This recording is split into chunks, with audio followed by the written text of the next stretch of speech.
Assalomu alaykum, hurmatli foydalanuvchilar. Sizlar bilan bugun biz elektron pochta Gmail pochtamizga qanday qurilmalar ulanganligini ko'rib chiqamiz va keraksizlarni ushbu jarayondan olib tashlaymiz.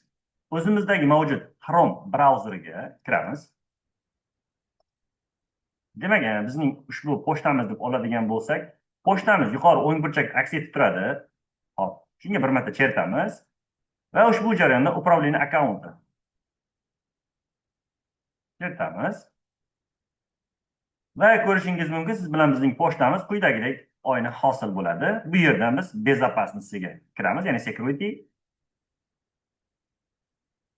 Va quyida ko'rishingiz mumkin, siz bilan bizning pochtamiz haqidagi ma'lumotlarni bilish va unga qanday qurilmalar ulanganligini ko'rib chiqamiz.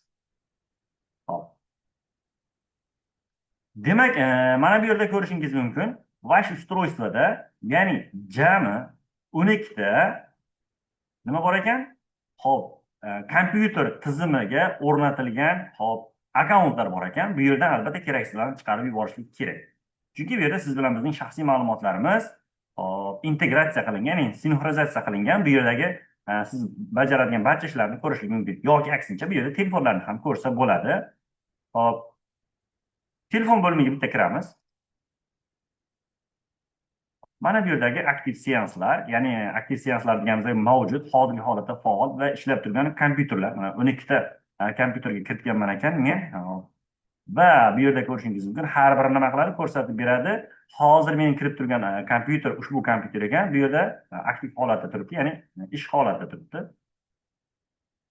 Va ko'rishingiz mumkin, quyida boshqa kompyuterlarda ham siz bajargan yoki siz kirgan ishlarni navbat bilan ko'rsatib beradi. Misol uchun mana hop Windows operatsion tizimida O'zbekistonda 6-noyabr kuni Google Chrome hamda Canva va Plus yana ikkita dasturlar ishlatilgan. Quyida ko'rishingiz mumkin va bu yerda bittasini men chiqarib yubordim, ya'ni nofaol, ya'ni men uchun begona bo'lgan kompyuter ekan. Hop. Endi tasavvur qiling, mana bu yerda menda ikkita mobil qurilma ulangan ekan. Shulardan A55, ya'ni o'zimning shaxsiy telefonim. Bunisi esa begona qurilma ekan. Bu begona qurilmani men nima qildim?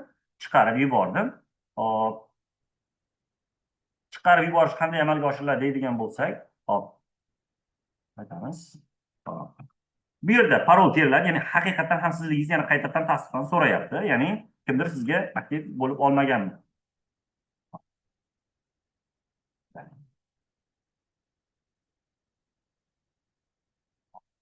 Mana ko'rishingiz mumkin, mana bu yerda shu begona qurilma deb tasavvur qiladigan bo'lsak, hop, VT orqali chiqarib yuboramiz. Bitta belgi bilan chiqarib yuboraman. Chunki o'zimning qurilmam bo'lganligi uchun buni chiqarib yubormayman.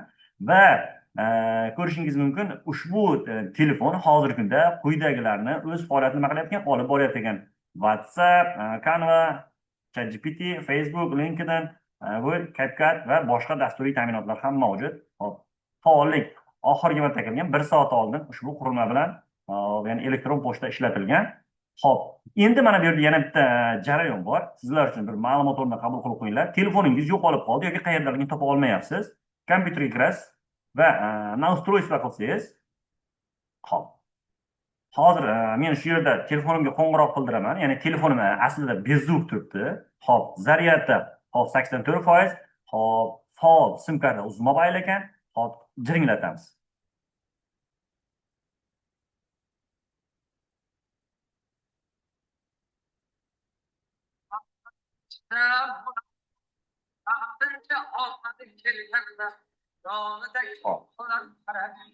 Mana ko'rishingiz mumkin, men bu yerda endi chaqiruvni bekor qildim va siz qurilmangiz topilmaguncha ovoz chaqirib turaveradi, ya'ni mo'tadil chaqirib turadi. Faqatgina bu yerda e'tibor bering, internet yoqiq bo'lishligi kerak. Mana bu admin устройство, bunga e'tiborli bo'linglar. Bu yerdagi barcha qulf yoki boshqa narsalarda adminlik, ya'ni bekor qiladi. Bunisi esa telefoningizni butunlay sibros qilib tashlaydi. Ya'ni telefonimda bo'ldi, menga telefon kerak emas, men telefonimdan voz kechaman deydigan bo'lsangiz, hop, sibros qilsangiz, uning ichidagi har qanday ma'lumotlar nima qiladi, o'chib ketadi. Hop, sizlar bilan bugungi hop, o'rgatishimiz kerak bo'lgan, tushuntirishimiz kerak bo'lgan jarayon shulardan iborat edi. Hop, ma'lumot o'rnida bittasini o'chirib ko'rsatib beraman. Hop, bitta. Ushbu men uchun begona deb olamiz. Hop, VT account. Tasdiqlayman. Va ko'rishingiz mumkin. Mana ushbu akkaunt ham nima bo'ldi? Mana bekor bo'ldi. E'tiboringiz uchun rahmat. Sizlar bilan Yo'ldosh Bahrojon.